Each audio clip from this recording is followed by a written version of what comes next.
seja bem-vindo, seja bem-vinda ao CADcast, nosso podcast do CAD. Eu sou a Gisele Tenório e hoje estaremos com a nossa primeira convidada, Elizabeth Leite, que é mestre e quase doutora, né, Elizabeth? Isso, pelo Programa de Epidemiologia em Saúde Pública da Escola Nacional de Saúde Pública. Ela que é formada em fisioterapia, vai contar um pouquinho pra gente da sua experiência aqui na Fiocruz. Mestrado em Epidemiologia em Saúde Pública pela Escola Nacional de Saúde Pública e agora estou no doutorado também pelo mesmo programa, né? Epidemiologia em Saúde Pública lá da INSP. Você foi coordenadora geral da APG aqui do Rio, né? Qual a importância disso para a sua vida acadêmica? Fui coordenadora. Primeiro eu entrei na APG, né, enquanto coordenadora de articulação política e depois eu fui coordenadora geral. A importância da APG é no sentido da gente ampliar nossas conexões com os estudantes de vários programas e porque o nosso estudo vai para além, né, vai para além de só a nossa pesquisa. Eu acho que é importante a gente também pensar e refletir sobre as condições, tanto do próprio campus que a gente estuda, quanto para além dos muros, né, da sociedade em que a gente vive. Então, de que forma a gente quer que o nosso estudo transforme a realidade, né? Então, acho que a importância da APG vem nesse sentido. A gente amplia o nosso olhar, amplia o nosso leque também de relações também, né, de relações sociais com os demais estudantes. Falando em relações sociais, você, antes da nossa conversa, né, você disse que morou por um tempo no alojamento estudantil. O que foi essa experiência? O que foi morar com pessoas que você não conhece? Você chegou a dividir quarto? Como é que era essa relação com essas outras pessoas? Até na questão da utilização do transporte, né, que tem da Fiocruz, do campus para o próprio alojamento, e se teve essa adaptação, foi de uma forma rápida, você sentiu de alguma forma, teve algo que aconteceu assim no alojamento que te marcou e você leva assim para sua vida?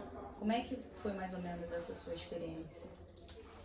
Morar no alojamento, né, foi uma experiência no geral positiva, né? Quando eu vim para o Rio de Janeiro, eu sou de Sergipe, vim para cá. E quando eu vim, inicialmente eu morei com a minha irmã, né? Eu tenho uma irmã gêmea que morava aqui no Rio, e foi ela que me incentivou também a vir para cá. Só que depois ela precisou sair daqui e ir morar em outro estado, e aí eu vi a possibilidade de morar no alojamento, né? No alojamento, em alguns momentos, na maioria dos momentos eu dividi, sim, um apartamento de 2 quartos, cada quarto com 2 camas, né? Então teve momentos que eu precisei dividir também, não só o apartamento como o quarto. Mas foram de formas tranquilas, sabe? Assim, eu acho que a gente aprende isso, a gente aprende a conviver, a dividir, conhece gente do Brasil praticamente todo. E até estrangeiros, né? Isso, e até estrangeiro.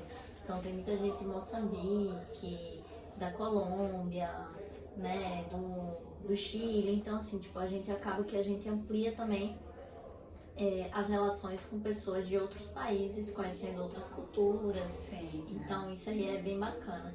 E o transporte, morar no alojamento também ter segurança, porque o Rio de Janeiro é tudo muito diferente, né? Então assim, é muito diferente da minha cidade, da minha terra, que é menor, que é mais tranquila. Então aqui também, apesar de ter um leque de lazer maior, de oportunidades maior, também assusta um pouco a gente que vem de fora. Sim. Então, assim, morar no alojamento é ter uma tranquilidade de um lugar seguro, morar no alojamento era também ter uma tranquilidade de ter um transporte para se deslocar de lá para cá. Então, acho que isso foi bem positivo, né? No período de adaptação, que a gente está conhecendo a cidade, sim, claro, conhecendo, né, os espaços, os locais, então ajudou bastante. Você ingressou no doutorado automaticamente pós o mestrado, né? Lá em 2020. Isso. Você então está perto de concluir o seu doutorado. Isso. Qual é essa sensação? Qual é a sensação que você tem diante disso? O que você diria até para aquele estudante que se encontra perdido, desmotivado, sem nenhuma vontade de acabar? Assim, o que você diria para ele? Qual conselho você daria? Então, a sensação, pra mim, é uma sensação boa, é uma sensação gostosa, né? Então, assim, eu terminei realmente o mestrado e optei por seguir direto no doutorado, né?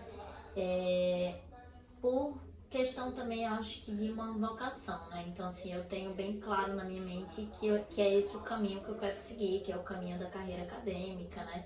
Então, eu quero me tornar professora universitária, né? Uma das possibilidades, porque eu sempre falo que eu tenho um leque de possibilidades, porque se não der certo uma coisa, eu já tenho outra. Tem o plano B, né? Tem o plano B e o plano C.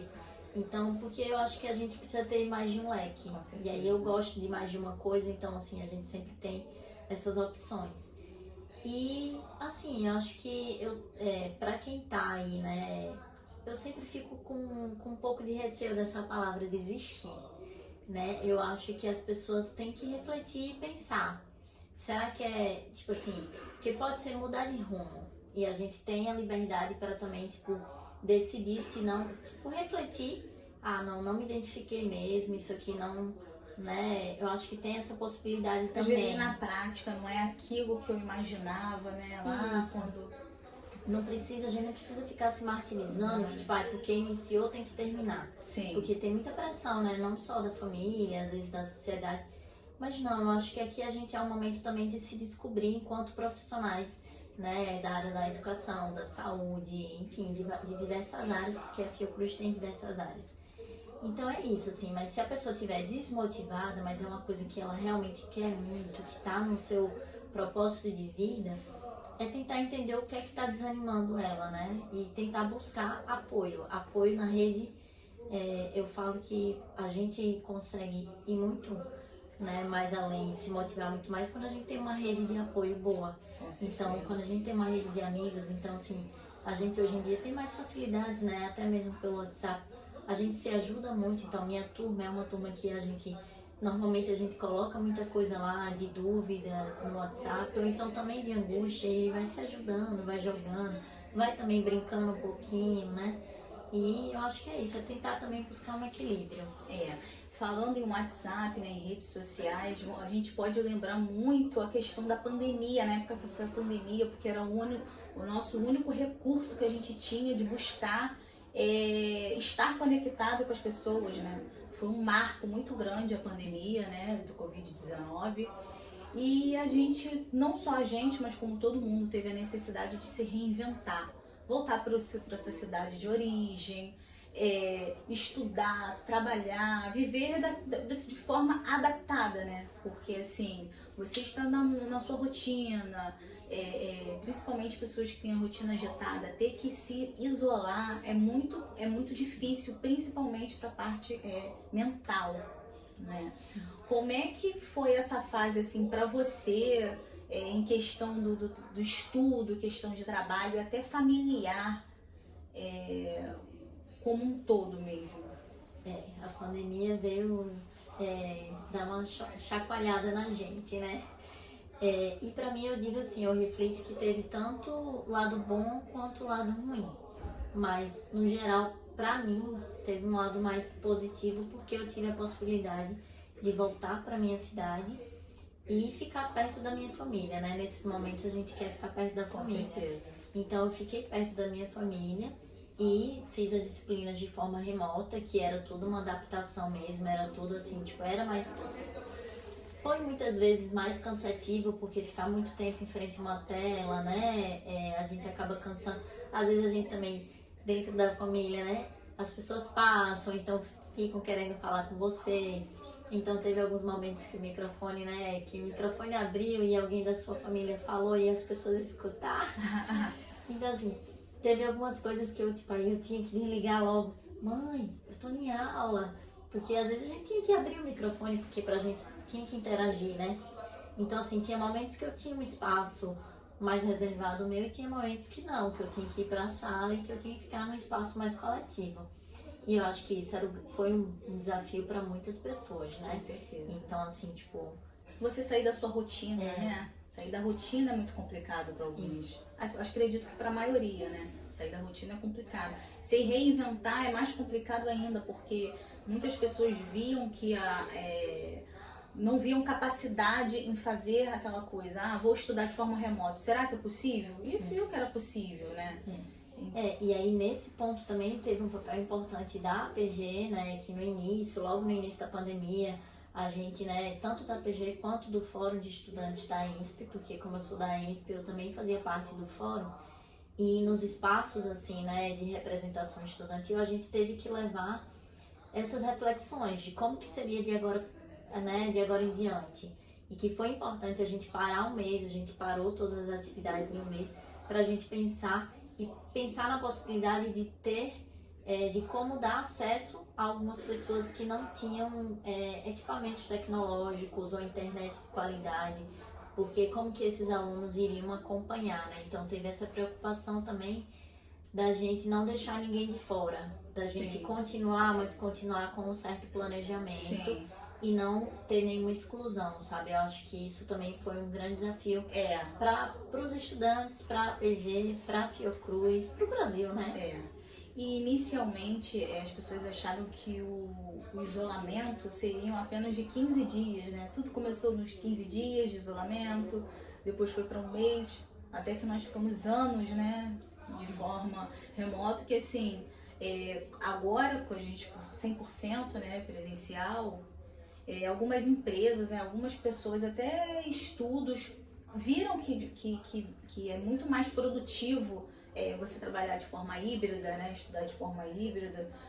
E isso veio para mostrar que as pessoas conseguem sim se reinventar, conseguem se adaptar, e a pandemia foi um marco muito grande na vida de muita gente, mas ela também veio para solucionar muitas coisas, né?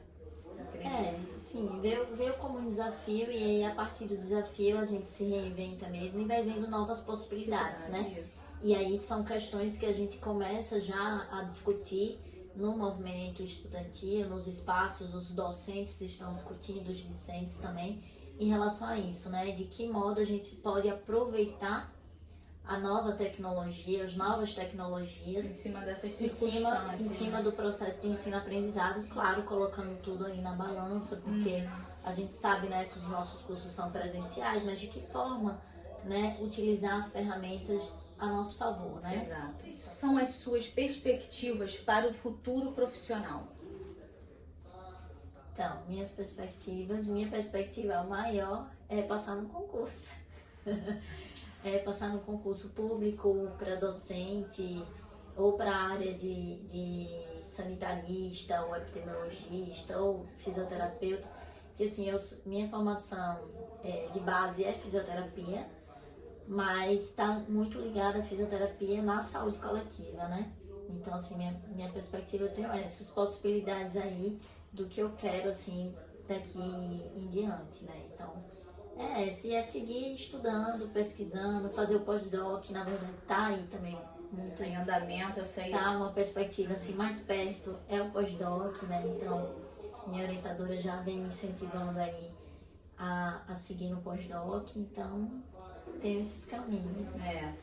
No campo da ciência, como é que você enxerga esse campo em vista de se há alguma possibilidade de ter alguma melhoria ou algum tipo de mudança, ou do jeito que está se levando, se encaminhando, a um jeito que o futuro está certo? A ciência e a pesquisa no Brasil ainda tem muito que avançar, né? Assim, nossa ciência é muito boa, mas a valorização dela ainda é baixa. Mas a gente teve uma grande conquista esse ano, né? Que foi o reajuste das bolsas, né? De mestrado, doutorado, iniciação científica. E a gente está aí também seguindo aí na luta para ter também valores enquanto previdência social, de direitos trabalhistas também para os pesquisadores e estudantes dessa área. Então a perspectiva é isso, é que a ciência, né, a valorização dos nossos trabalhos, eles melhorem, eles ampliem. Hoje eu já consigo ver muito mais possibilidade, principalmente nos grandes centros, né, aqui no Rio, de mais possibilidades de empregos em relação a isso. De empregos, não necessariamente emprego, mas tipo assim, de campos de pesquisa com novas bolsas, né, e com novos caminhos profissionais. Sim. Né, mas tá muito em pauta isso, a nossa maior valorização, né? Porque senão a perspectiva que tem ocorrido muito é as pessoas saírem do país para poder pesquisar fora, porque fora a gente está tendo mais valorização. Com certeza. Voltando um pouco para a sua pesquisa, você poderia falar assim a fundo o tema da sua escolha, da sua pesquisa? O que te motivou em específico para abordar esse tema? E se está muito ligado, né, à questão da sua até profissão, a fisioterapia, até que você, na nossa conversa você havia dito. A gente queria entender um pouquinho mais sobre. Então, o tema da pesquisa, né, assim, vou voltar um pouquinho, né, fazer uma retrospectiva, né. Então, desde a minha graduação, que eu sou formada em fisioterapia, eu sempre tive, né, sempre gostei muito da parte da saúde coletiva, da saúde pública. Então, o tema do meu TCC já foi relacionado um pouco a essa temática, né? Era em relação ao ensino e saúde pública. E aí, quando eu entrei no mestrado, aí depois teve a residência, né? Eu fiz a residência multiprofissional de saúde coletiva, que era nessa área também, né? E trabalhei com doenças crônicas, com as pessoas com diabetes. E para entrar para o mestrado, eu disse, não, então vou continuar com doenças crônicas, né, dentro da saúde pública. Só que no mestrado eu trabalhei com diabetes e depressão, e no doutorado eu senti essa vontade maior de voltar um pouco mais para a minha profissão. Então, assim, eu trouxe as doenças crônicas e puxei também um pouco agora do tema da síndrome da fragilidade, que acometem mais os idosos e que traz um pouquinho sobre capacidade funcional, funcionalidade. E aí a gente tem alguns testes, né, de força muscular, de velocidade de marcha, então eu consigo entrar um pouquinho mais, né, no tema, né, dentro do tema, consigo entrar um pouquinho mais na minha área de base, que é a fisioterapia, para poder estar contribuindo mais aí, né. Então, o tema da minha tese, né, o tema geral é diabetes mellitus, trajetórias de níveis glicêmicos e a síndrome da fragilidade, né, com dados do Estudo Longitudinal de Saúde do Adulto, que é um estudo aí que já acompanha os participantes há 15 anos e fazendo essas investigações, né, com os exames, questionários, e aí a gente tem um banco de dados grandes para poder trabalhar, né, questões relacionadas à epidemiologia, né, frequências das doenças e das condições, fatores de risco. Então a gente está entrando aí caminhando para fechar a produção do segundo artigo para poder defender, se Deus quiser, em fevereiro, então anota, gente, em fevereiro de 2024 teremos a nossa mais nova doutoranda, Elizabeth Leite. Que orgulho, né, Elizabeth? E algum conselho, falando assim de finalização, né, porque você vai estar finalizando, dever cumprido, né? Tudo que a gente inicia e encerra, a gente tem aquele gosto de dever cumprido. Para quem está entrando agora, tem aquela vontade, igual você disse que você sempre quis, igual o seu tema, quis abordar esse tema porque estava já relacionado lá na época da sua graduação de fisioterapia. Qual conselho você daria para aquela pessoa que está entrando, que está pensando, ainda não tem aquela ideia formada sobre qual caminho realmente trilhar? Aquele conselho que você gostaria de ter tido lá quando você entrou? Nossa, essa pergunta é difícil. Difícil, né? São tantas emoções, assim, são tantas coisas, né, que a gente passa, né, que você, inclusive, passou para chegar até aqui, né? Eu acho que vale a pena pensar, assim, tipo, talvez um conselho a gente buscar realmente o que a gente tem mais de interesse, né? Assim, tentar entender melhor como que funcionam os mestrados, os doutorados, né? O que é que você quer seguir de carreira. E uma coisa eu acho que é importante a gente sempre, que é uma coisa que tem em todas as áreas, né? Mas é a gente entrar, né? Que era um conselho que eu, tipo assim, que eu tento seguir, né? A gente tenta, às vezes nem sempre consegue. É tentar não se comparar, né? Não, tipo assim, a competição é da gente com a gente mesmo, né? E entender que cada um tem um processo de aprendizado, tem um ritmo diferente, tem um objetivo diferente. Então, acho que nesses espaços, assim, né? Tanto de profissões, né? Se a pessoa também não quiser seguir mestrado, doutorado, mas quiser entrar já na carreira, né? De trabalho, eu acho que é isso, é tentar dar o nosso melhor, entendendo que é o nosso melhor. Entender até onde a gente pode chegar, dar o seu tempo, dar tempo ao tempo, né? Porque cada estudante, cada pessoa que entra na Fiocruz está aqui somente para agregar. Isso. Então, se for o meu trabalho dela, vai agregar o outro, nunca vai ser um melhor do que o outro, né? Isso. A gente tá contribuindo com o que a gente gosta, né? Com o que a gente sabe, o que a gente pesquisa. Então, é contribuindo para a sociedade e para a gente, para nossa formação. Elizabeth, eu, em nome do CAD, a gente te deseja sucesso, que em fevereiro você possa defender, né, seu doutorado com toda a energia positiva do mundo, você possa amadurecer essa ideia do pós-doutorado, né, do pós-doc. E você que quer estar aqui também para falar sobre sua pesquisa, é só entrar falar com a gente pelo direct ou mandar um e-mail no CAD, vou até deixar aqui escrito cad@fiocruz, e só entrar em contato com a gente. Elizabeth foi a nossa primeira convidada, a gente agradece muito você ter vindo, aceitado o nosso convite. E é isso, vamos buscar estudos, né? Vamos conhecer um pouquinho mais sobre a pesquisa dos alunos da Fiocruz, porque isso aqui é um mundo. E a gente está aqui pronto para conhecer um pouquinho de cada um de vocês, até porque o CAD, o Centro de Apoio ao Discente, é isso, a gente acolhe, de forma que vocês sintam confortáveis para trilhar o caminho. E é isso. Muito obrigada. Você tem mais alguma coisa a dizer? Não, queria só agradecer o convite, né? Agradecer o espaço. Eu acho que o Centro de Apoio ao Discente é isso, assim, ele tem um papel importante para a vida de muitos estudantes, né, no caminhar desse processo que muitas vezes, né, em alguns momentos são mais difíceis que outros, né? Sim, com certeza. Então é isso, espero que os próximos, né, venham muitas pessoas, né, quererem trazer suas experiências. Eu acho que é importante a gente se ouvir e a gente compartilhar experiências. Com certeza. Que venham muitos podcasts? Não, CADcasts. Que venham muitos CADcasts. Tchau, gente. Muito obrigada.